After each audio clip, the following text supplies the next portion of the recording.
We'd make a fortune. An improv group made up of superheroes. We can take it to Washington. We'd be the DC Comics. No, Ralph. Episode 417, Null and Annoyed, directed by the one and only Kevin Smith. Listen up, people! Anything that shines, shimmers, or sparkles goes in the bag. So in this episode, we find the metahuman that DeVoe created is Null. All about that bling. She's a metahuman who can control gravity. And she's also a petty thief Well. who's been known by multiple aliases, and she's currently stealing a bunch of valuables in Central City. Fiske! Breacher? I need your help. A little bit of a mixed message here. Breacher is having problems with his Vibe Blast, so he's come to get help from Cisco. He can't blast because he's getting old. I think you have to tell him.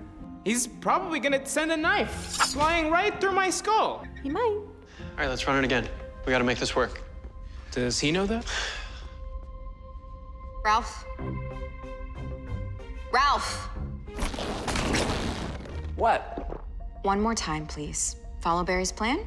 You know, the one where I spent hours of my precious time programming realistic holograms for you? Which, bravo on that, by the way. Thank you. Look, just morph yourself into Barry. There'll be two flashes. Thinker won't know which one is which, and we'll confuse him. Kind of a her, actually. Ralph, you're missing the point of this exercise. No, I get it. I was just doing a little improv. But this isn't stand-up comedy. Yeah, I know that, but you just let it play out. It would have worked. You could have done some improving of your own. Comedy comes in threes, man. We're trying to protect you. DeVoe's coming. We need to be ready. All of us. Okay? I still think it's a pretty good plan. I hide my face, I save my ass.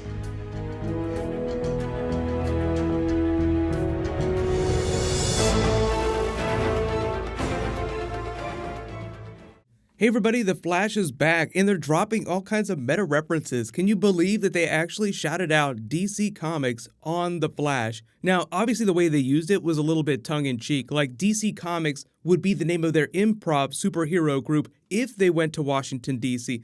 So it's not like they're saying that DC Comics, the publishing group, actually exists, because they make all kinds of Marvel references. So we know that within the Arrowverse, Marvel Comics exists because they make all those Hulk and Spider-Man references. But aside from a Space Ghost comic book that we saw way back during Flash Season 1, we haven't seen a ton of comic books, other than the one that Elongated Man was reading earlier this season, which is technically one of DC's imprints. So if you want to nitpick about it, you could say that DC Comics exists within World, but I think it'd be a little too much for the show to actually say that they exist. Like, you sort of have to tiptoe around the superheroes referencing themselves as actual comic books and IP properties. Like, did you hear, Oliver? They made a movie about you. What? A Green Arrow movie? They're never gonna make a Green Arrow movie.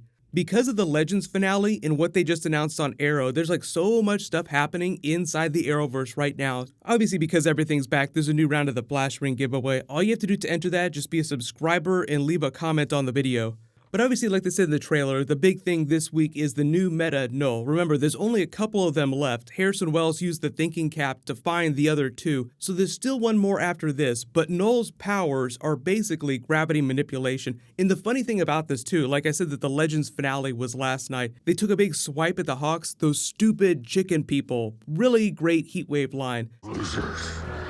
That's why Rip picked us, not the professor, those stupid Hulk flying chicken people.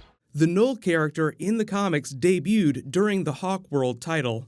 But the thing about her powers on the TV show is that the Thinker already can manipulate gravity using his chair, like he has special repulsors on it. So the real question is what do you need gravity manipulation for? Is there something that he's going to try and raise up off of the ground? So really, her powers are more practical. There's really only a couple of the bus metas that have really powerful abilities that stack when you use them all together at the same time. So like Kilgore, for instance, the ability to invade any kind of technology. Then you have Hazard's ability, which can spread that over a large localized field. So like Kilgore can control technology within a single city, but you use that in combination with Hazard's ability, and eventually that would spill over to the entire world. So the Thinker would be able to control technology on the other side of the planet. But you start to see, like, if he's going to evolve the human race forcibly, like that's his whole idea, the Enlightenment, they call it, that there are a couple of abilities that stack. It's not totally clear how gravitational powers are part of that. We know how Ralph Dibny's powers are important because he can get his old body back. He can turn back into the Neil Salen's version of the Thinker. But the only thing I'm really worried about is them just going a little too over the top. A really good example of one of the metas that just became a little too arch in their portrayal was Blacksmith. Katie Sackhoff is an amazing actress. She's done some great drama. All the stuff she did on Battlestar was badass. All the stuff she did on Longmire was amazing. But her Blacksmith character, like the fake British accent, it's just a little too much. So hopefully when they get to season 5, they'll have the directors on set just like rein the actors in a little bit. Like, you go in a little too over the top. There was a funny story on the set of Thor Ragnarok when they were shooting that fake play where Loki is pretending to be Odin and he's being all silly. So you have the actor Anthony Hopkins performing as a fake version of himself trying to be Loki. And the director Taika actually said that he had to tell Anthony Hopkins during a couple of takes that he was being too over the top. Like, you're giving me too much. And so Anthony Hopkins is like, okay, great, I'll bring it back just a little bit. Oh, shit. My son Thor has returned. Greetings, my boy. So usually when stuff like that happens, it's the job of the director as they're doing scenes to tell the actor to bring it back just a little bit. Like, you're giving me too much. So usually it's the director's job on set to prevent stuff like that from happening. But the other big thing in the episode, obviously, is all this Breacher stuff. So Danny Trejo's always great when he comes on. Obviously, they're playing him mostly for comedy. And the reason he comes back based on this trailer is because he's just getting old. He's losing his ability. Meaning that within the canon of the show, even though the Gypsy character has been cast on another TV show and she's not as available to guest star in episodes as she was before, she'll take her father's place on Earth 19 as the leader of the Breachers that track down people that jump to other planets, which is like still very, very illegal on their planet. But the thing about this episode is they said that Gypsy does not appear, even though she's heavily referenced. She'll come back later this season, and it's sort of like a tag into what's happening in this episode, because Cisco is like the guy that has to deliver the bad news to Breacher. Hey dude, you're getting old. You're not going to be able to hunt people down and stab them anymore. But you can kind of see how that ties in thematically with the Thinker's arc this season. He has this disease that's eating his mind alive, so he's stealing all these other powers to make himself more powerful so that he can prolong his life to accomplish his goal. Whereas I think what they're going to try and do with this Breacher storyline is that he will eventually accept it begrudgingly. Like, he's not going to go without a fight, but eventually Cisco's probably going to be able to convince him, like, okay, step aside, let your daughter take your place and be in charge.